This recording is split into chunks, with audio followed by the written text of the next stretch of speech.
El grito que resonó a través del campo en el Valle del Cauca, Colombia, el 15 de marzo de 1845, fue diferente a todo lo que los residentes del departamento de Cauca habían escuchado jamás. No era el lamento de un animal siendo sacrificado, ni el gemido de una mujer en labor de parto. Era algo mucho más perturbador. Según documentos judiciales sellados descubiertos décadas después, 13 miembros de la familia Piedrahita fueron encontrados desmembrados en su hacienda, dispuestos con una precisión quirúrgica que desconcertó a los investigadores. El informe del alguacil local, enterrado por más de un siglo, describía cortes tan limpios y metódicos que parecían obra de alguien con un conocimiento íntimo de la anatomía. Lo que hace este caso aún más escalofriante es que el principal sospechoso, un esclavo conocido solo como Isaías, había desaparecido sin dejar rastro, dejando atrás evidencias que harían que incluso los hombres de ley, más experimentados, cuestionaran todo lo que creían saber sobre la peculiar institución de la esclavitud.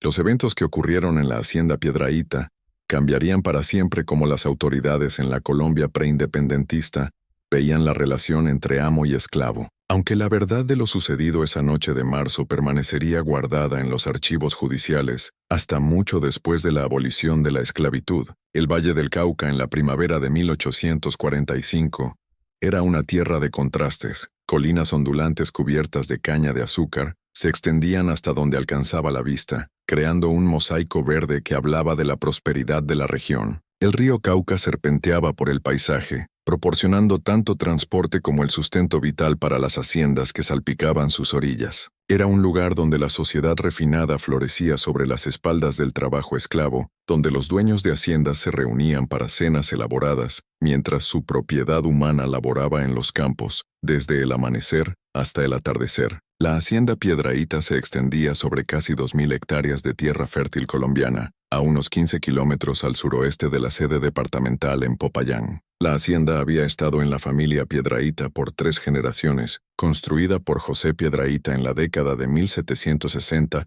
con riqueza acumulada a través del cultivo de caña y lo que los locales llamaban, eufemísticamente, inversiones agrícolas. La casa principal, una imponente estructura de 3 pisos con columnas blancas y porches envolventes, dominaba la vista de toda la propiedad desde su posición en la cima de una suave colina. Para 1845, la hacienda estaba bajo la administración de Cornelio Piedrahita, nieto de José, un hombre conocido en todo el departamento por su astucia en los negocios y su enfoque particular para manejar a los trabajadores esclavos. A diferencia de algunos vecinos que dependían de capataces, Cornelio se enorgullecía de mantener control directo sobre cada aspecto de la vida en la hacienda. Era un hombre de estatura media, con ojos grises penetrantes y cabello prematuramente plateado que mantenía meticulosamente peinado. Su esposa Margarita provenía de una familia de banqueros en Bogotá, y juntos tenían 4 hijos, Samuel de 22 años, Isabel de 19, Tomás de 16 y la pequeña María de solo 12. El hogar Piedrahita también incluía a la anciana madre de Cornelio, Prudencia, quien a sus 78 años aún supervisaba estrictamente los arreglos domésticos, y a la hermana soltera de Margarita, Catalina, quien había venido a vivir con la familia tras la muerte de su padre el año anterior.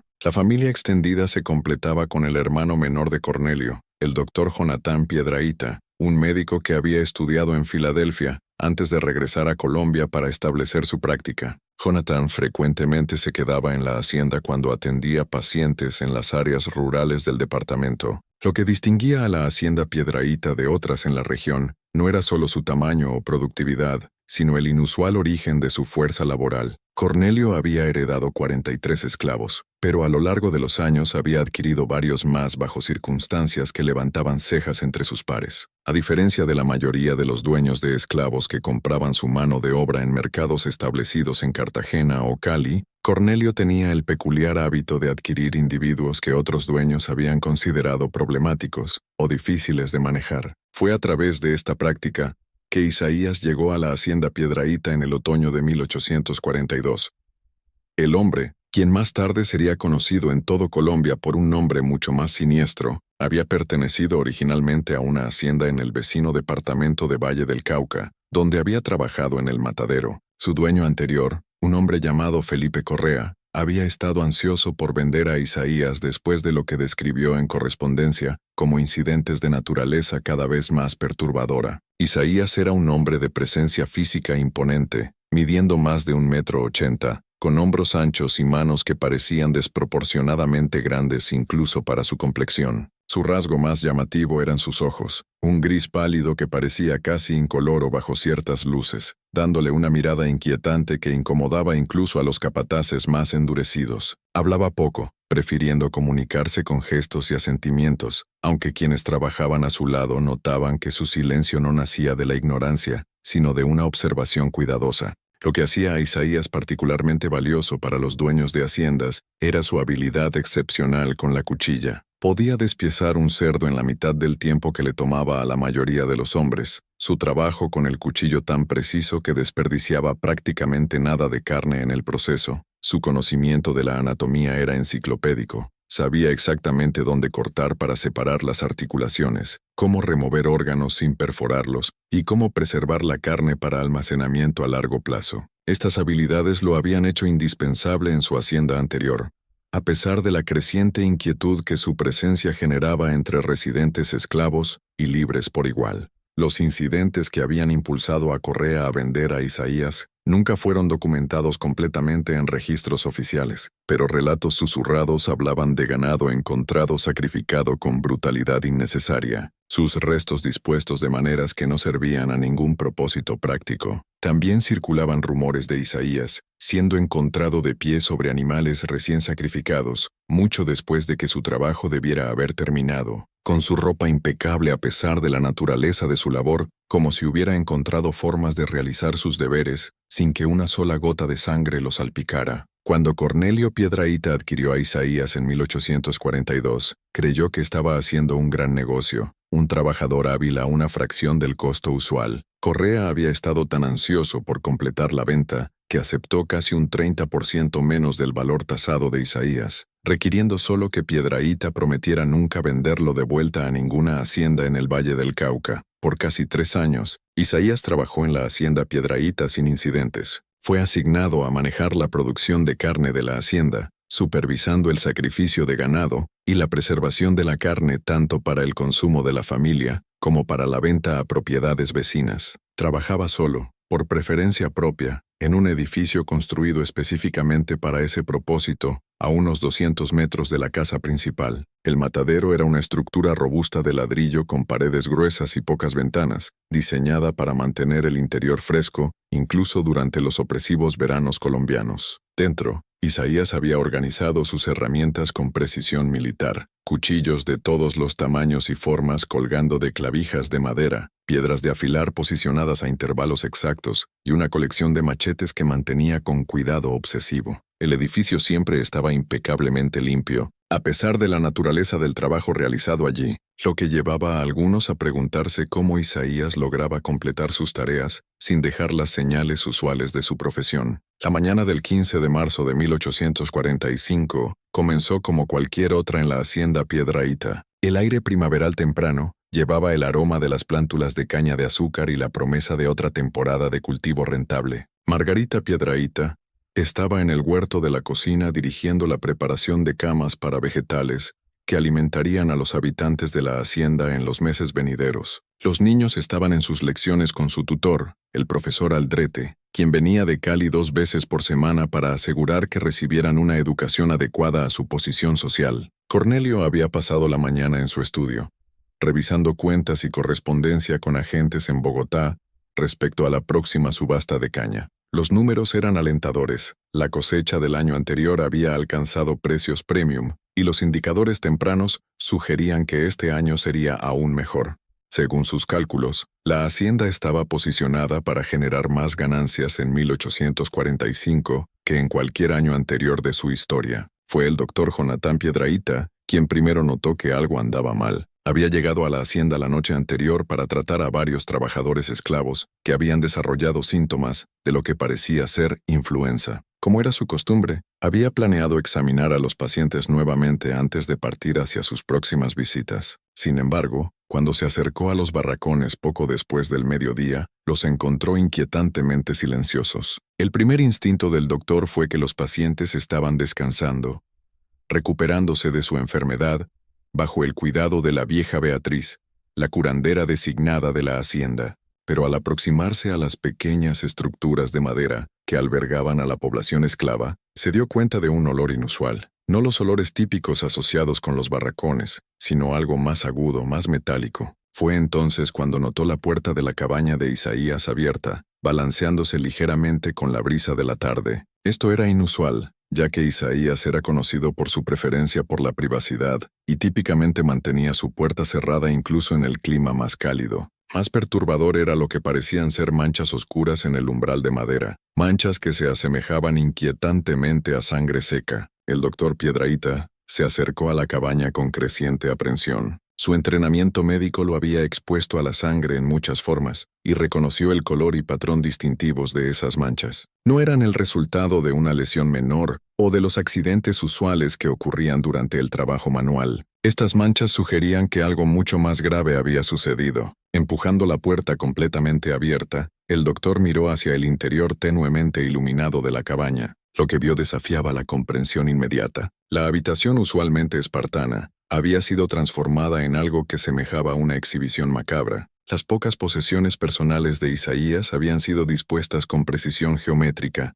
pero era lo que colgaba de las vigas de la cabaña lo que hizo que el doctor Piedrahita retrocediera horrorizado. Suspendidos de cuerdas que parecían haber sido medidas y cortadas con precisión matemática, estaban lo que inicialmente parecieron ser costados de cerdo o res. Pero al ajustarse los ojos del doctor a la luz tenue que filtraba a través de la única ventana de la cabaña, se dio cuenta con creciente repulsión de que estos no eran restos animales. Los cortes eran demasiado precisos, demasiado deliberados, y las proporciones eran inconfundiblemente humanas. Las manos del doctor Piedrahita temblaron mientras retrocedía de la cabaña, su entrenamiento médico luchando contra su instinto de huir. Había visto la muerte en muchas formas durante su práctica, pero nada lo había preparado para la precisión clínica con la que estos restos habían sido preparados. Cada corte parecía haber sido hecho con exactitud quirúrgica, separando articulaciones en los puntos exactos, removiendo órganos con una habilidad que hablaba de un conocimiento anatómico extenso.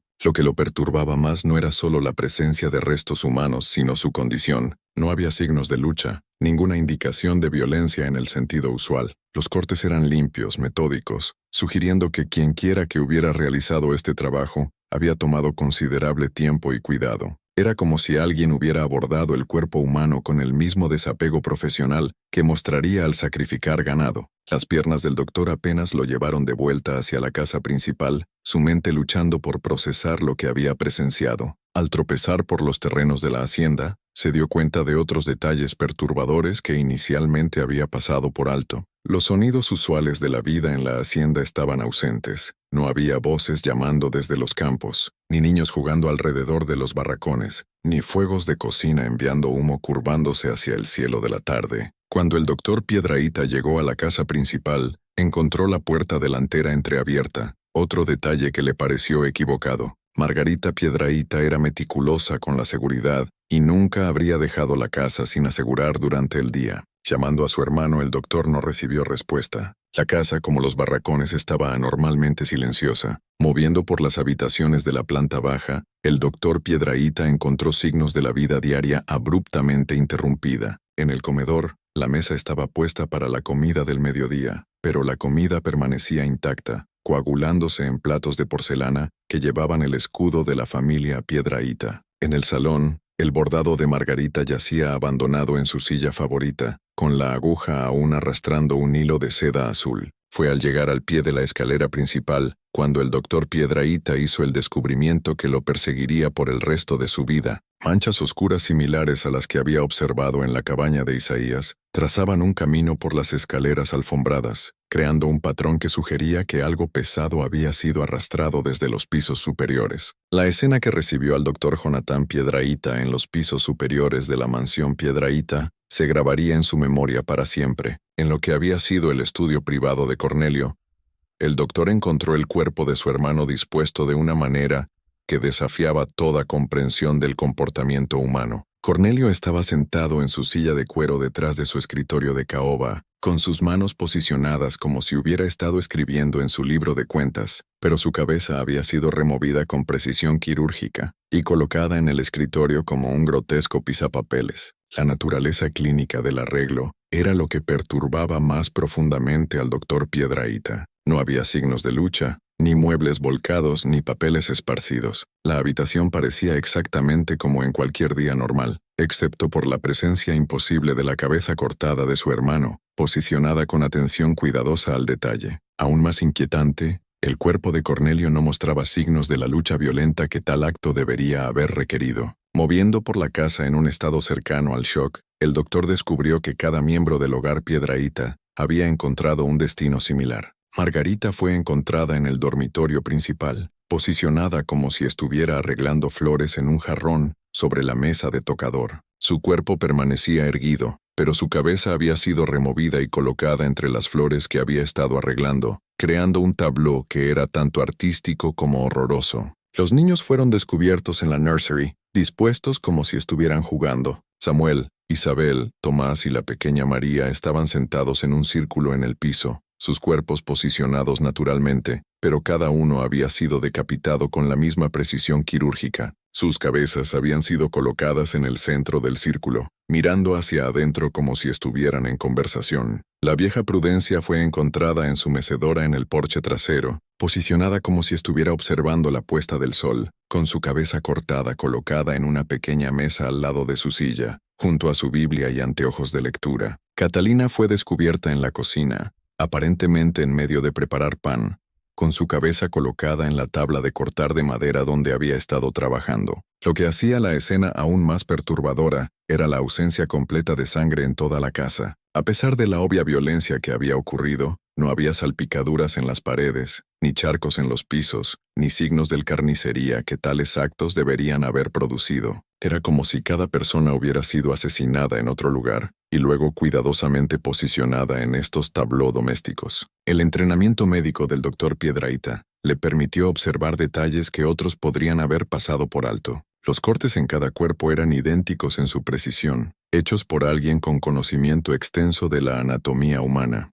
Los bordes de las heridas eran limpios, sugiriendo instrumentos extremadamente afilados manejados por manos firmes. Lo más perturbador de todo, no había heridas defensivas en ninguno de las víctimas. No había signos de que hubieran intentado defenderse de su atacante. El examen del doctor de los cuerpos reveló otro detalle escalofriante. Cada víctima parecía haber sido asesinada por un solo corte preciso en el cuello, hecho desde atrás con exactitud quirúrgica. La posición de la herida sugería que las víctimas habían estado desprevenidas del acercamiento de su atacante, asesinadas tan rápidamente que no tuvieron oportunidad de reaccionar o defenderse. Cuando el alguacil del departamento de Cauca, Tomás Herrera, llegó a la hacienda Piedrahita la mañana siguiente, convocado por el frenético viaje de medianoche del doctor Piedrahita a la sede judicial, trajo consigo 2 ayudantes y al forense del departamento. Lo que encontraron desafiaba todas las suposiciones sobre el comportamiento criminal que su experiencia combinada les había proporcionado. El alguacil Herrera era un hombre de considerable experiencia en lidiar con la violencia en la frontera colombiana. Había investigado asesinatos cometidos en pasión, robos que se habían vuelto mortales e incluso alguna revuelta de esclavos que había sido violentamente suprimida. Pero la escena en la hacienda Piedrahita era diferente a cualquier cosa en sus 20 años de aplicación de la ley. El enfoque inicial del alguacil fue determinar cómo una sola persona podría haber matado a 13 individuos sin que ninguno de ellos levantara una alarma o intentara escapar. La casa no mostraba signos de entrada forzada, sugiriendo que el asesino había sido admitido voluntariamente o poseía llaves de la propiedad. Más desconcertante era la pregunta de cómo los cuerpos habían sido movidos y posicionados sin dejar los rastros de sangre que tal actividad debería haber generado. El examen preliminar del forense Guillermo Fernández de los cuerpos confirmó las observaciones del doctor Piedrahita sobre la precisión de las heridas. Cada víctima había sido asesinada por un solo corte que había seccionado las arterias carótidas y venas yugulares con exactitud quirúrgica. El instrumento usado parecía extremadamente afilado y había sido manejado por alguien con conocimiento extenso de la anatomía humana.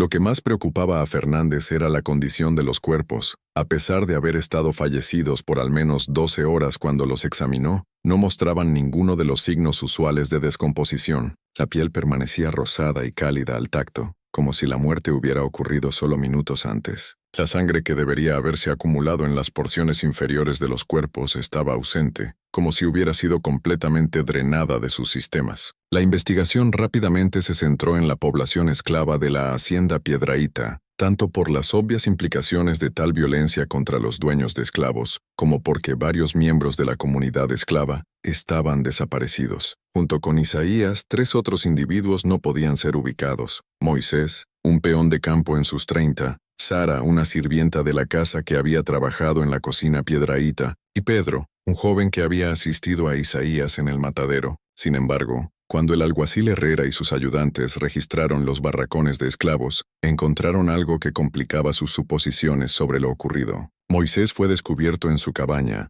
aparentemente habiendo muerto mientras dormía. Sara fue encontrada en el huerto de la cocina, su cuerpo posicionado como si hubiera estado trabajando entre los vegetales. Pedro fue localizado en el matadero, dispuesto como si hubiera estado limpiando equipo, al igual que los miembros de la familia Piedrahíta.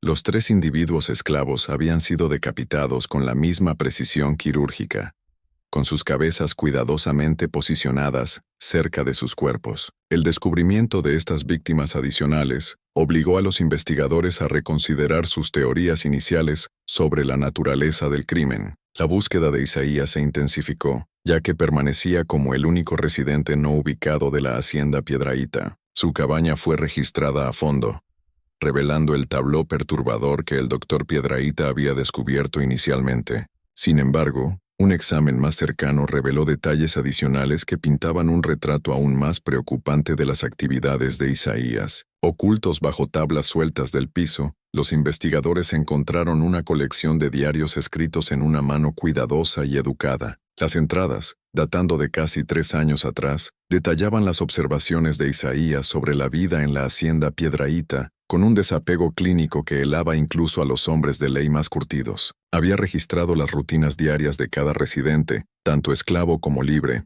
notando sus hábitos, sus miedos, sus relaciones y sus vulnerabilidades. Los diarios descubiertos en la cabaña de Isaías probarían ser la clave para entender el horror metódico que se había desarrollado en la hacienda Piedrahíta. Escritos en una caligrafía precisa que sugería una educación considerable, las entradas revelaban una mente que había estado planeando y preparando durante meses, posiblemente años. El alguacil Herrera, a pesar de su limitada educación formal, reconoció la significancia de estos documentos. Arregló para que el profesor Marcos Aldrete, el antiguo tutor de los niños que afortunadamente había estado ausente durante la masacre, asistiera en la traducción e interpretación de los escritos de Isaías. Lo que descubrieron desafiaba todas las suposiciones sobre el fondo y capacidades de Isaías. Las entradas más tempranas, datando de octubre de 1842, poco después de la llegada de Isaías a la hacienda, eran observaciones relativamente benignas sobre la vida en la hacienda. Isaías había registrado los horarios diarios de los miembros de la familia,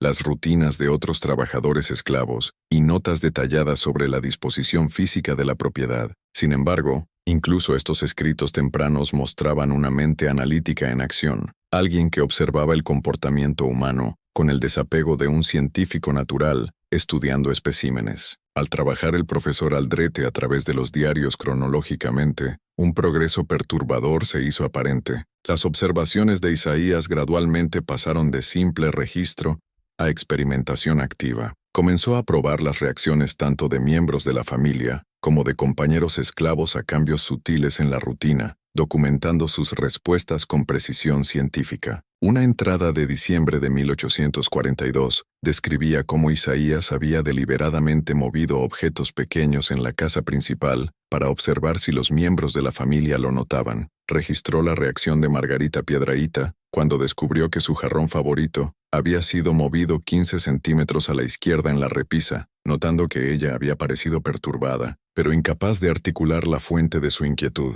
Otra entrada de febrero de 1843 detallaba las observaciones de Isaías sobre los patrones de sueño de la familia. Aparentemente había pasado meses aprendiendo los sonidos de la casa por la noche, mapeando cuáles tablas del piso crujían y cuáles puertas hacían ruido al abrirse. Sus notas revelaban un conocimiento íntimo de los hábitos nocturnos de la familia que solo podía haber sido ganado a través de una vigilancia cuidadosa. Los diarios también contenían dibujos anatómicos detallados que demostraban el conocimiento extenso de Isaías sobre la fisiología humana. Estos no eran bocetos crudos, sino ilustraciones médicas precisas mostrando estructura ósea, grupos musculares y colocación de órganos. El nivel de detalle sugería entrenamiento formal, que parecía imposible para una persona esclava en la Colombia preabolicionista. La investigación del profesor Aldrete sobre el fondo de Isaías reveló inconsistencias perturbadoras en su historia documentada. Mientras Felipe Correa había afirmado que Isaías había nacido en su hacienda en el Valle del Cauca, los registros no mostraban certificado de nacimiento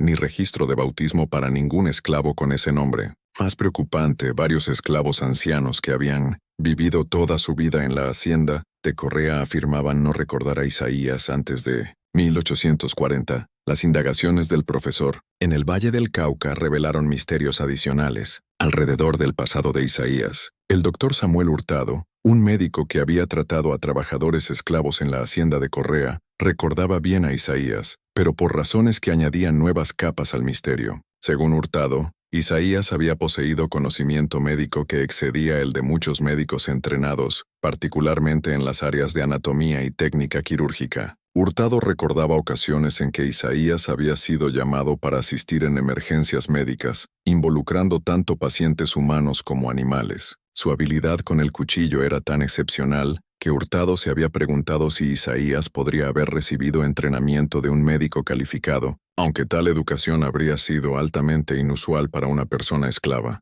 Los recuerdos del doctor sobre Isaías también incluían detalles perturbadores sobre su comportamiento durante procedimientos médicos. A diferencia de otros asistentes que mostraban respuestas emocionales apropiadas al sufrimiento, Isaías había permanecido completamente desapegado, observando procedimientos con interés clínico en lugar de empatía humana. Hurtado había encontrado la presencia de Isaías cada vez más inquietante, aunque admitía que su asistencia había sido invaluable en varias situaciones que amenazaban la vida. La investigación también reveló que la partida de Isaías de la hacienda de Correa había sido más urgente de lo inicialmente descrito. Registros locales mostraban que 3 esclavos habían muerto bajo circunstancias misteriosas en los meses precedentes a la venta de Isaías a Cornelio Piedrahíta. Mientras las muertes habían sido atribuidas a enfermedad, las notas privadas de Hurtado, descubiertas en sus papeles personales, sugerían que él había albergado sospechas sobre su verdadera causa.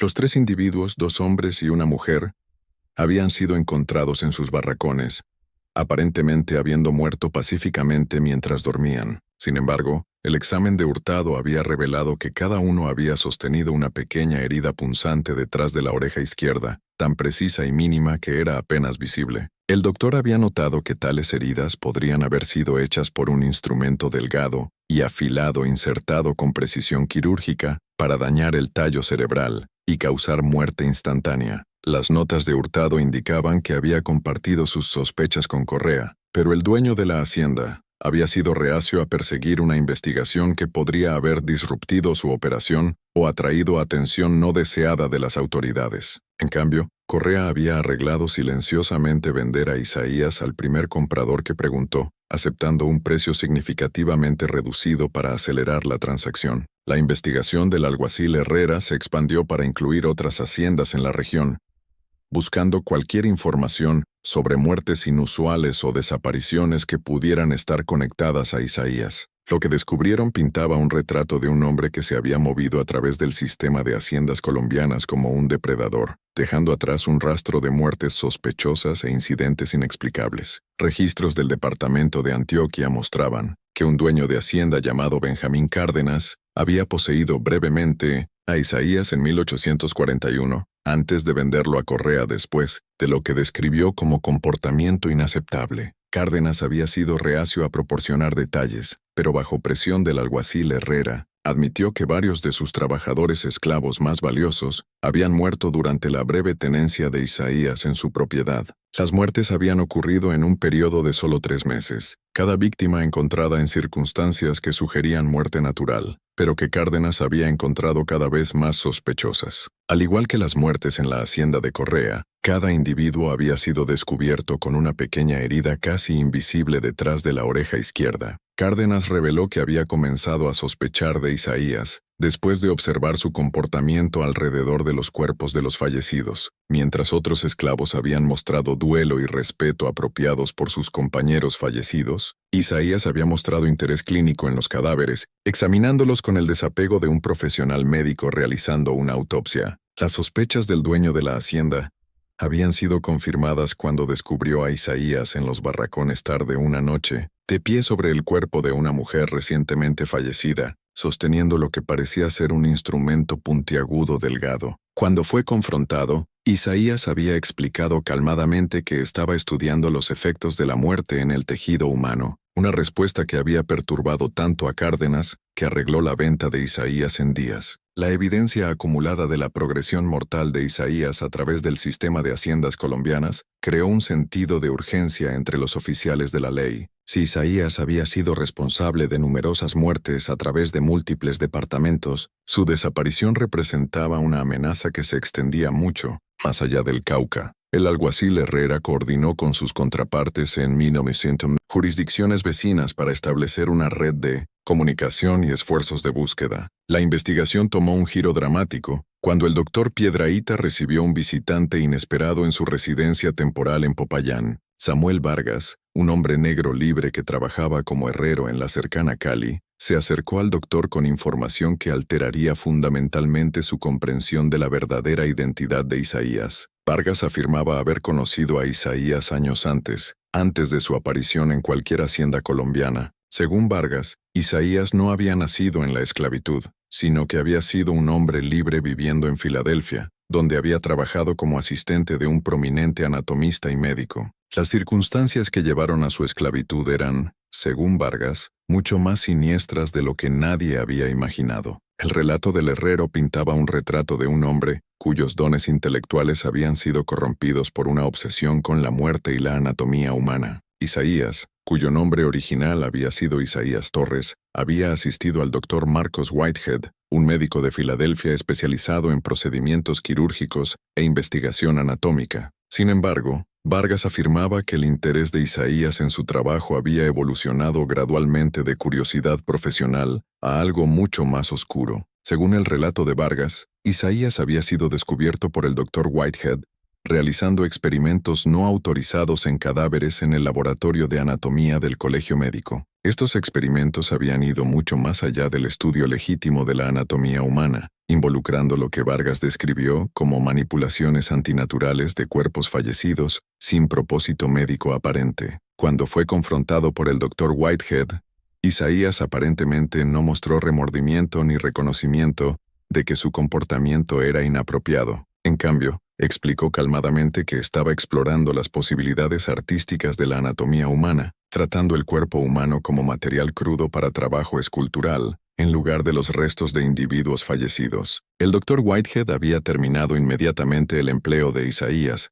y lo había prohibido en el colegio médico. Sin embargo, dentro de semanas de su despido, varios cadáveres habían sido descubiertos desaparecidos del laboratorio de anatomía del colegio. Más perturbador, los cuerpos de 3 residentes recientemente fallecidos de Filadelfia habían sido encontrados en edificios abandonados, dispuestos en poses que sugerían que habían sido usados para alguna forma de expresión artística macabra. Las autoridades de Filadelfia habían buscado a Isaías para interrogarlo en conexión con estos incidentes, pero él había desaparecido de la ciudad antes de que pudieran localizarlo. Vargas creía que Isaías había sido capturado por cazadores de esclavos mientras intentaba huir al sur, posiblemente confundido con un esclavo fugitivo debido a su herencia racial mixta y falta de papeles de libertad. Este relato, si era verdadero, explicaba muchos de los misterios alrededor del fondo y capacidades de Isaías. Su conocimiento extenso de la anatomía, sus habilidades quirúrgicas y su comportamiento perturbador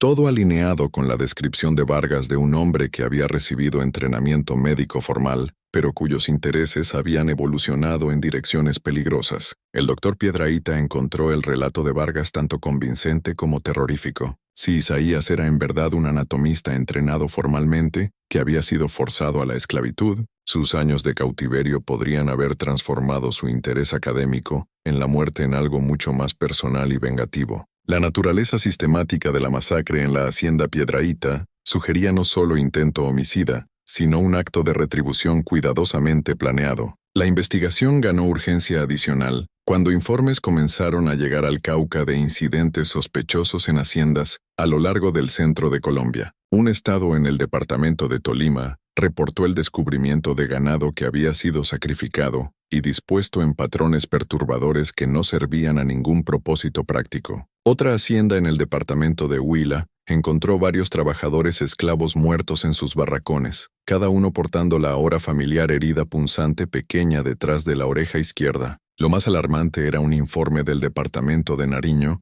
describiendo la desaparición de una familia entera de dueños de hacienda, dejando atrás una casa que no mostraba signos de violencia, pero donde los investigadores encontraron evidencia sugiriendo que la familia había sido acechada sistemáticamente durante semanas antes de su desaparición. El alguacil Herrera organizó partidos de búsqueda que escudriñaron el campo en busca de cualquier signo de Isaías, enfocándose en áreas que proporcionarían refugio y acceso a las herramientas que necesitaría para continuar su trabajo mortal. Edificios abandonados, graneros sin usar y cuevas remotas fueron todos registrados, pero no se descubrió rastro del fugitivo. La búsqueda se complicaba por el hecho de que las descripciones de Isaías variaban significativamente entre aquellos que lo habían encontrado. Algunos lo describían como alto e imponente, otros como de estatura promedio y apariencia común. Su habilidad para mezclarse en diferentes entornos y adoptar diferentes personas sugería un nivel de sofisticación que lo hacía particularmente peligroso. A medida que pasaban semanas sin pistas sólidas, la investigación comenzó a enfocarse en las posibles motivaciones y objetivos últimos de Isaías. El análisis continuado del profesor Aldrete de los diarios reveló insights cada vez más perturbadores sobre el estado psicológico de Isaías durante su tiempo en la hacienda Piedrahita.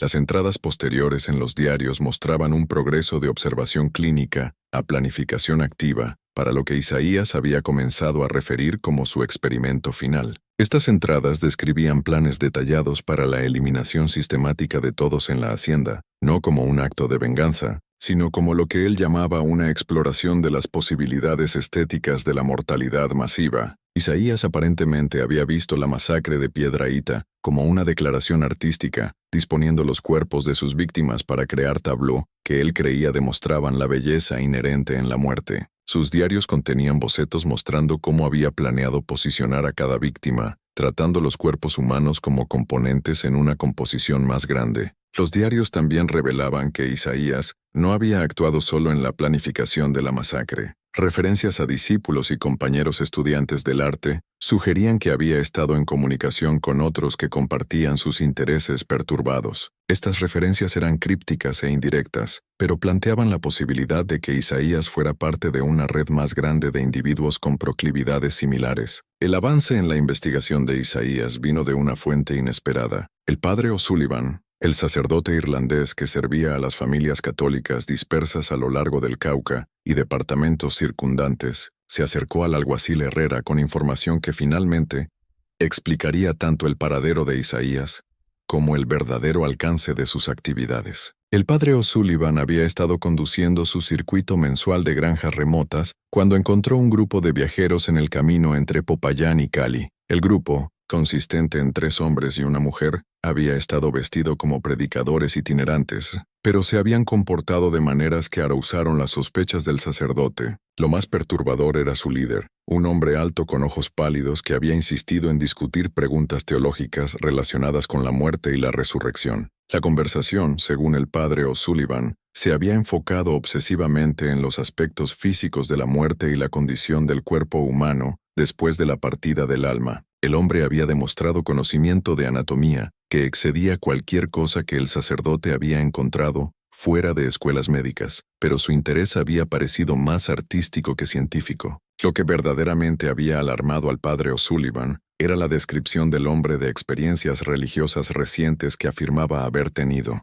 Hablaba de recibir inspiración divina para ayudar a otros a trascender las limitaciones de la carne mortal y describía visiones en las que había sido instruido para crear esculturas vivientes usando cuerpos humanos. El hombre había afirmado que a través de su trabajo estaba ayudando a las almas a lograr una unión más perfecta con su Creador. La descripción del sacerdote del líder del grupo coincidía con los relatos de testigos de Isaías. Pero más importante, el padre O'Sullivan había observado al grupo viajando hacia el departamento de Valle del Cauca, donde afirmaban planear una gran reunión de avivamiento que demostraría su enfoque único a la iluminación espiritual. El alguacil Herrera inmediatamente despachó jinetes para alertar a su contraparte en el Valle del Cauca y comenzó a organizar un partido de persecución. Sin embargo, antes de que pudieran partir del Cauca, recibieron palabra de que su destino ya había sido determinado. Un dueño de hacienda nombrado Coronel, Guillermo Ramírez, había enviado un mensaje urgente,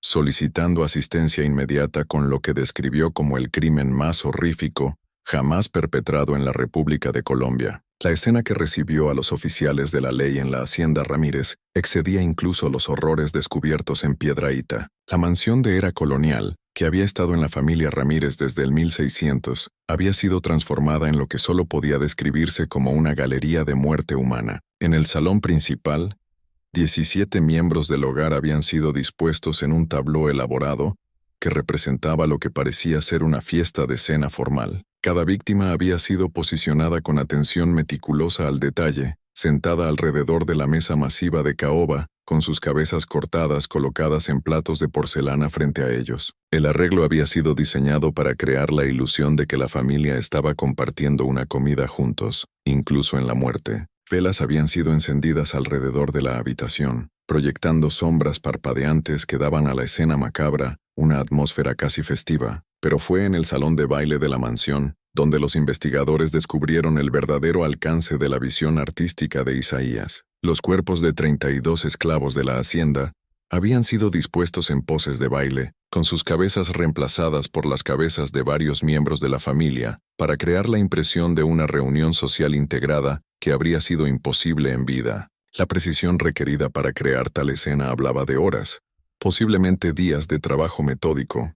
El doctor Piedrahíta, quien había acompañado al equipo de aplicación de la ley para proporcionar experiencia médica, encontró evidencia de que Isaías había sido asistido por al menos 3 otros individuos. El mero alcance del trabajo combinado con relatos de testigos del grupo de predicadores viajeros confirmaba que Isaías había reclutado exitosamente discípulos que compartían su visión perturbada. La investigación de la hacienda Ramírez reveló evidencia adicional de la metodología evolucionante de Isaías. A diferencia de las muertes instantáneas en Piedrahíta, varias de las víctimas de Ramírez mostraban signos de haber sido mantenidas vivas durante las etapas iniciales de su ordalía. La implicación era que Isaías y sus seguidores habían refinado sus técnicas para extraer el máximo impacto psicológico de los momentos finales de sus víctimas. Oculto en el sótano de raíces de la hacienda, los investigadores descubrieron lo que parecía ser el laboratorio de campo de Isaías. La cámara subterránea había sido convertida en una suite quirúrgica completa, con instrumentos médicos, gráficos anatómicos y notas detalladas describiendo varios procedimientos experimentales. Lo más perturbador eran los bocetos detallados mostrando arreglos planeados para víctimas futuras, sugiriendo que la hacienda Ramírez había sido solo una parada en una campaña más grande de terror. El laboratorio contenía evidencia de que Isaías había estado conduciendo lo que él llamaba estudios anatómicos en sujetos vivos antes de matarlos. Dispositivos de restricción habían sido construidos con precisión de carpintero, diseñados para mantener a las víctimas inmóviles, mientras Isaías realizaba procedimientos que no tenían propósito médico, más allá de satisfacer su curiosidad sobre respuestas al dolor humano y la mecánica de la muerte. El examen del doctor Piedrahíta de las notas del laboratorio reveló que Isaías había estado documentando los efectos de varias lesiones en la habilidad de sus víctimas para permanecer conscientes y articular. Estos experimentos parecían diseñados para determinar los métodos óptimos para prolongar la conciencia durante el proceso de morir, permitiendo a Isaías observar y registrar el impacto psicológico de la muerte acercándose. Para añadir profundidad a esta narrativa escalofriante, Las notas también revelaban que Isaías había experimentado con sustancias locales, como extractos de plantas amazónicas, para inducir parálisis temporal en sus víctimas, permitiéndoles permanecer alertas mientras sus cuerpos eran manipulados, lo que elevaba el horror a niveles psicológicos inimaginables y explicaba la ausencia de resistencia en escenas previas. La investigación tomó su giro más crucial cuando el alguacil Herrera descubrió evidencia de que Isaías y sus discípulos no habían completado aún su trabajo en la hacienda Ramírez. Suministros frescos habían sido entregados al laboratorio dentro de las anteriores 48 horas, incluyendo instrumentos quirúrgicos que no mostraban signos de uso. Más ominosamente, mapas detallados de haciendas vecinas habían sido encontrados con ubicaciones específicas marcadas y anotadas. Los mapas revelaban que Isaías había conducido vigilancia extensa de al menos 6 propiedades adicionales en los departamentos de Valle del Cauca y Cauca. Cada ubicación había sido estudiada con la misma atención metódica al detalle que había caracterizado sus ataques anteriores. Horarios de guardias, rutinas familiares y disposiciones estructurales habían sido documentados con precisión militar. Lo más alarmante era el descubrimiento de una línea de tiempo detallada mostrando ataques planeados extendiéndose a través de los meses de verano de 1845. Isaías aparentemente había en Visionet una campaña de terror que ultimately abarcaría docenas de haciendas a lo largo del centro de Colombia. Sus notas sugerían que veía cada ataque como parte de una obra artística más grande, con masacres individuales sirviendo como capítulos en lo que llamaba su tratado sobre la estética de la mortalidad. La línea de tiempo indicaba que el próximo objetivo de Isaías era la hacienda Carranza en el Cauca, una propiedad ubicada a menos de 10 kilómetros de donde el alguacil Herrera estaba conduciendo su investigación. Según las notas de Isaías,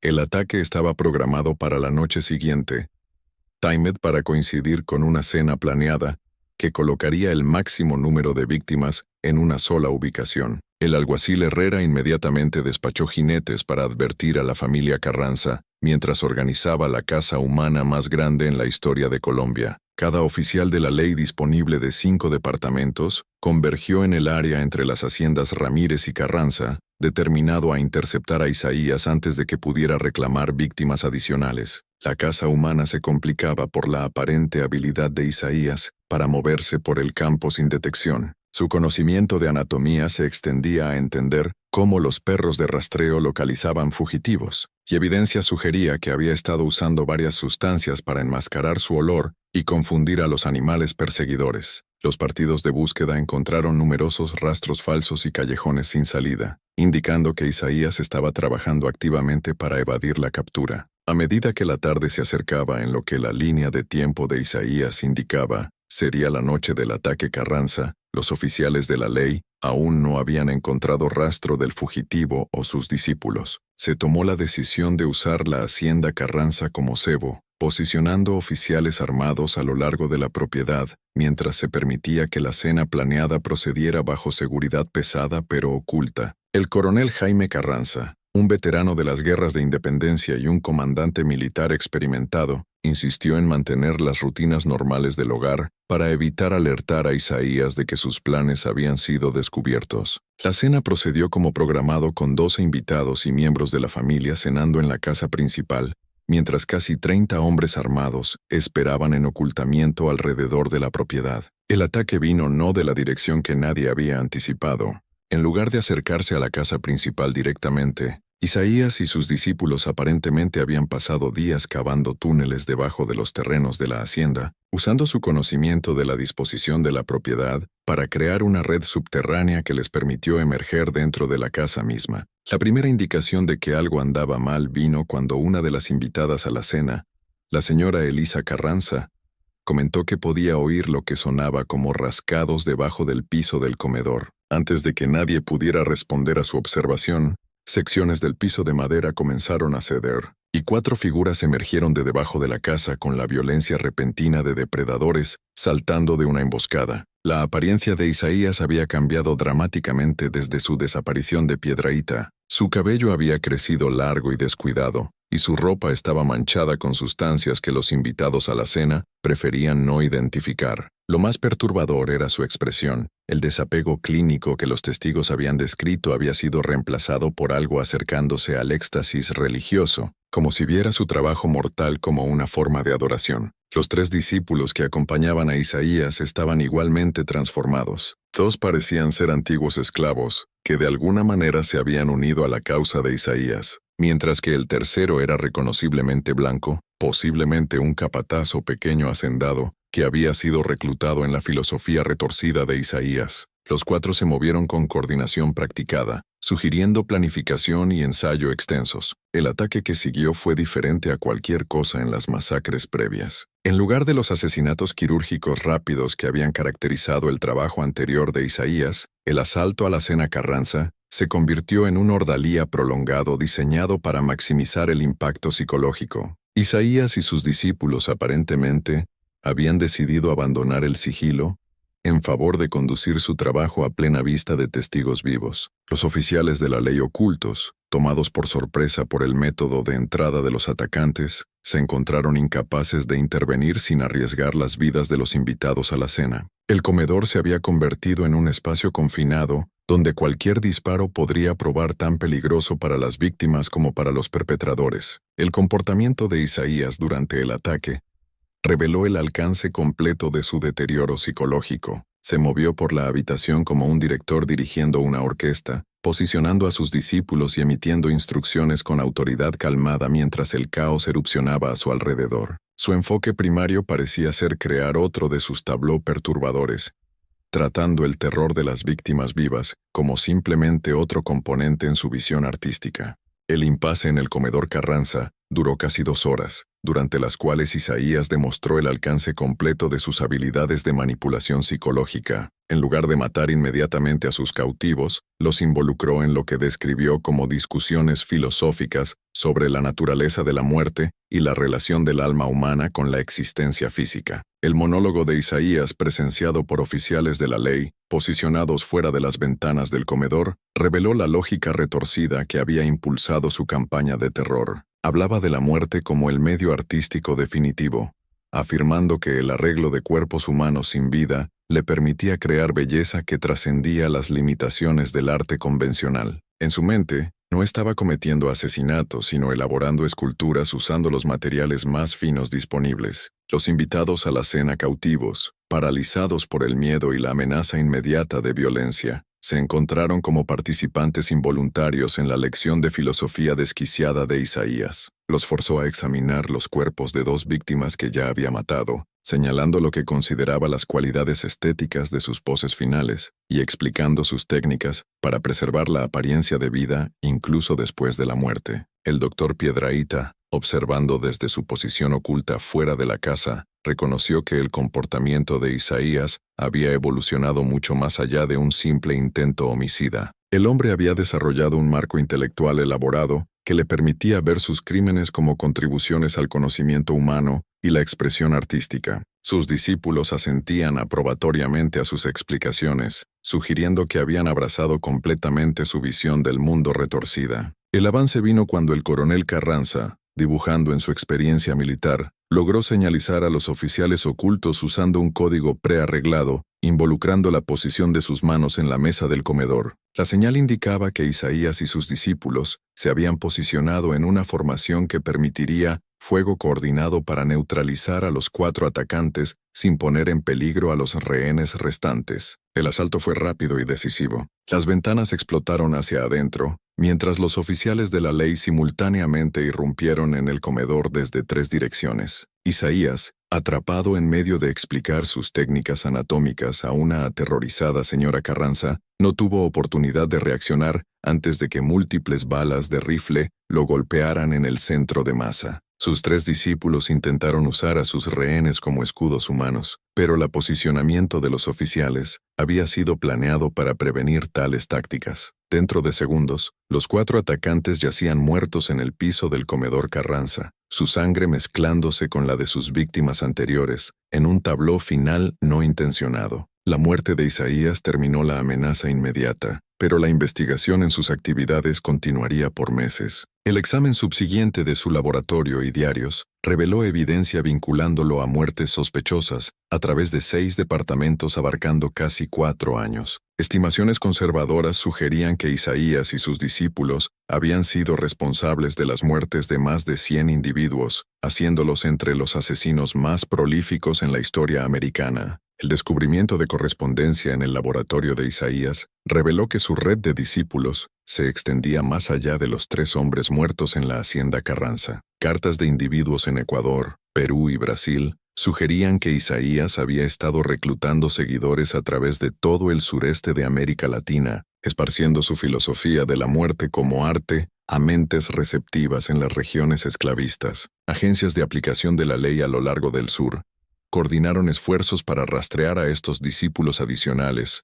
llevando a arrestos e investigaciones que continuaron bien en 1846. Varios individuos fueron identificados como habiendo participado en muertes sospechosas que llevaban las características distintivas de Isaías, aunque muchos otros evadieron exitosamente la captura, huyendo a los territorios occidentales. El impacto psicológico de la campaña de Isaías se extendió mucho más allá de sus víctimas directas. Dueños de haciendas a lo largo de Colombia implementaron medidas de seguridad sin precedentes, alterando fundamentalmente la relación entre poblaciones esclavas y libres. La realización de que alguien con la inteligencia y habilidades de Isaías podía operar sin detección por años, creó un clima de sospecha que envenenó las relaciones sociales a través de la región. Quizás lo más perturbador era el descubrimiento de que la filosofía de Isaías había encontrado adherencia entre tanto poblaciones esclavas como libres. Sus diarios contenían cartas de supporters que alababan su trabajo y expresaban interés en aprender sus técnicas. La idea de que el asesinato sistemático podía ser justificado como expresión artística aparentemente había resonado con individuos cuyos resentimientos y quejas los habían llevado a abrazar la violencia como una forma de expresión creativa. Para extender esta historia con detalles que completen cualquier brecha, los investigadores también encontraron evidencia de que Isaías había incorporado elementos de tradiciones indígenas locales en sus rituales, usando hierbas alucinógenas para inducir estados alterados en sus discípulos durante las preparaciones, lo que explicaba su devoción fanática y añadía una capa cultural única al horror, haciendo que sus actos parecieran fusionar el conocimiento científico europeo con prácticas ancestrales sudamericanas, lo que intensificaba el misterio de su origen. La investigación oficial concluyó con un informe que fue inmediatamente clasificado y sellado por las autoridades colombianas. El documento, no descubierto hasta después de la abolición, reveló que la verdadera identidad de Isaías permanecía un misterio a pesar de la investigación extensa. El relato de Samuel Vargas sobre el fondo de Isaías en Filadelfia nunca pudo ser verificado, y no se encontraron registros de un Isaías Torres coincidiendo con su descripción en Pensilvania. El informe especulaba que Isaías podría haber sido un hombre negro, libre, educado, que deliberadamente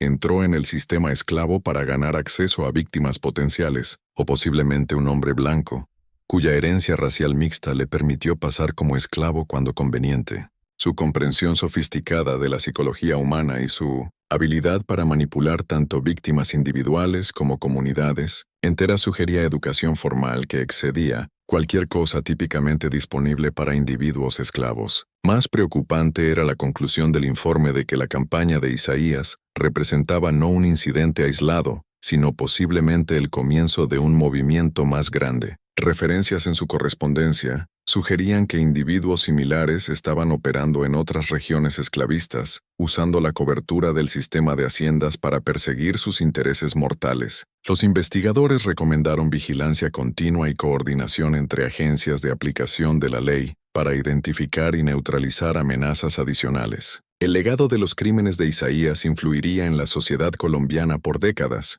La naturaleza sistemática de sus ataques y su habilidad para operar sin detección por años destacaba vulnerabilidades en el sistema de haciendas que previamente habían sido ignoradas. La realización de que individuos esclavos podían poseer conocimiento sofisticado y capacidades de planificación obligó a los dueños de esclavos a reconsiderar sus suposiciones sobre las personas que mantenían en cautiverio. El caso también reveló los peligros inherentes en un sistema social que permitía a individuos moverse entre propiedades con documentación mínima o verificación. La habilidad de Isaías para asumir nuevas identidades y ganar acceso a múltiples haciendas había sido facilitada por las redes informales a través de las cuales las personas esclavas eran compradas y vendidas, creando oportunidades para que depredadores explotaran las debilidades del sistema. Al final, el verdadero horror de la historia de Isaías yacía no en lo sobrenatural o inexplicable, sino en la aplicación calculada de la inteligencia humana a la persecución del mal. Sus crímenes demostraban que la capacidad para violencia sistemática